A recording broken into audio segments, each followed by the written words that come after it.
It really comes to the level of your A team. If you've got an A team if you have a good builder, a good fencer, um, a good roofer, a good gutter, a good tiler, a good carpenter, a good painter, you maintain the friendships by making sure that they're getting jobs from you often and that they're paid immediately so that they don't feel any resentment or they don't have to chase you for bills. So if you keep the relationships by doing the right thing over a course of time and you're consistent with your A team, they'll keep doing jobs for you.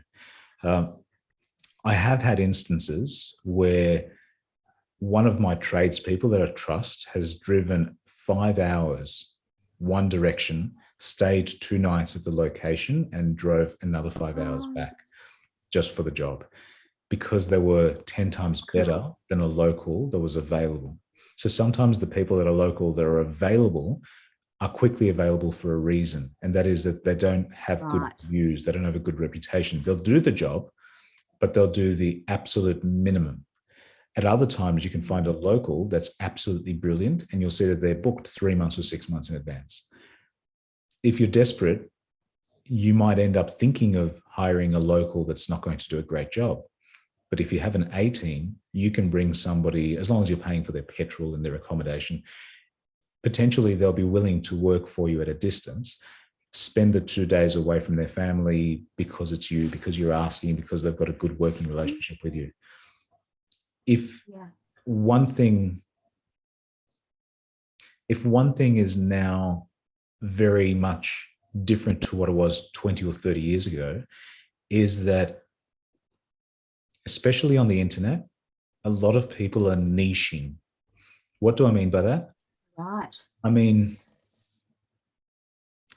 even 7 years ago, you would find a carpenter that worked with a variety of different trades in the same house.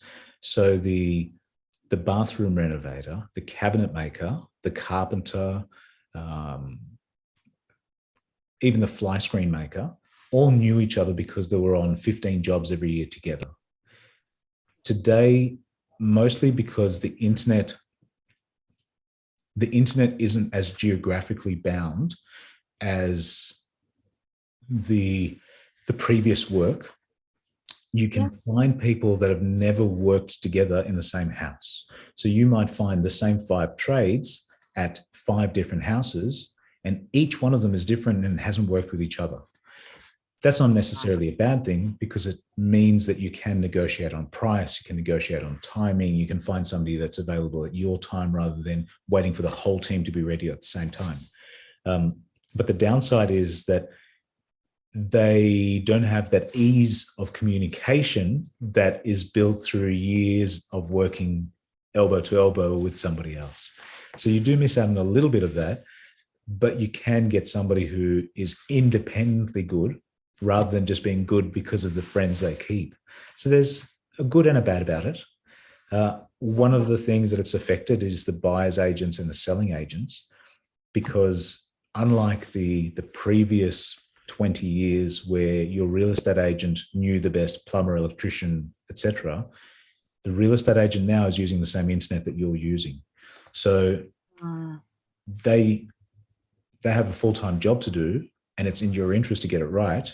So quite often you would do a better job than asking your buyer's agent or selling agent to find the trades for you. The only exception, of course, is a property manager, where their job is always to interact with the trades, always to do the inspection, to see what's wrong, to fix things for a tenant. So they do have the daily interaction. So a property manager is actually somebody who's got and keeps those relationships. So that would be the exception to the rule. But quite often now, the niching that happens is that buyer's agents are so niched that they do just the buying. Sometimes they're even niche to the level where they do only buying for buyers who want to buy a home to live in rather than an investment property. And if they're niched to buy your owner-occupied home, your principal place of residence, it's different, isn't it? It's different, and it's usually does not involve any tradespeople. Because when you move into a house, that's when you call your interior designer, your graphic designer, your your architect, and you have a different type of A team. And those A teams normally recommend the tradespeople, the carpet layers, the painters, etc.